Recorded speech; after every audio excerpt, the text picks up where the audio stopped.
അത്യാഗ്രഹിയായ നായ.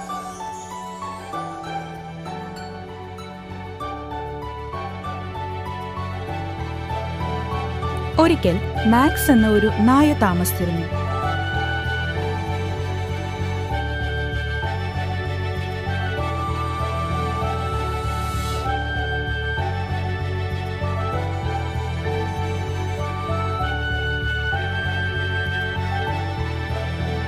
അവിടെ ഇവിടെ ചുറ്റിക്കറങ്ങുമ്പോൾ ഒരു എല്ലിന്റെ കഷ്ണം അവൻ കണ്ടെത്തി.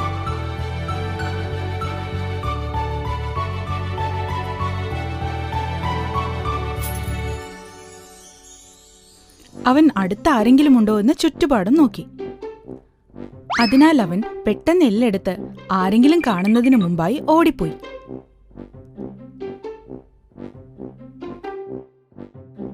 കുറച്ചു നേരം ഓടിയതിനു ശേഷം കൊതി കാരണം എല്ലിൻ കഷ്ണം കഴിക്കുവാൻ മാക്സിന് കാത്തിരിക്കുവാനായില്ല. ഭക്ഷണം കഴിക്കുവാൻ സമാധാനവും ശാന്തവുമായ ഒരു സ്ഥലം അവൻ തിരയുവാൻ തുടങ്ങി.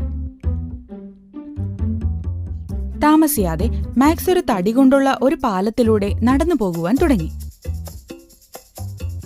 പാലം കടക്കുമ്പോൾ അവൻ നദിയിലേക്ക് നോക്കിയപ്പോൾ വെള്ളത്തിൽ തന്റെ പ്രതിഫലിക്കുന്ന സ്വന്തം ചിത്രം കണ്ടു. വായിൽ എല്ലുമായി നിൽക്കുന്ന മറ്റൊരു പട്ടിയാണെന്ന് അവൻ തെറ്റിദ്ധരിക്കുകയുണ്ടായി. വിഡ്ഢിയായ നായ അത്യാഗ്രഹം കൊണ്ട് മറ്റൊരെല്ലും കൂടെ കിട്ടുമെന്ന് പ്രതീക്ഷിച്ചു. മറ്റു നായയെ വെല്ലുവിളിക്കുവാൻ വേണ്ടി അവൻ തന്റെ നിഴൽ നോക്കി കുരയ്ക്കുവാൻ തുടങ്ങി.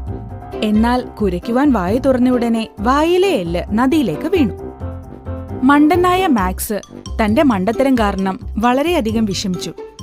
നോക്കൂ കുട്ടികളെ, ഒരുവന്റെ അല്ലാത്തത് തട്ടിയെടുക്കുവാൻ ശ്രമിക്കുമ്പോൾ അത്യാഗ്രഹിയായ നായയ്ക്ക് ഇതിനകം കയ്യിലുണ്ടായിരുന്നതും കൂടെ നഷ്ടപ്പെട്ടു. അതുകൊണ്ട് അത്യാഗ്രഹം പാടില്ല.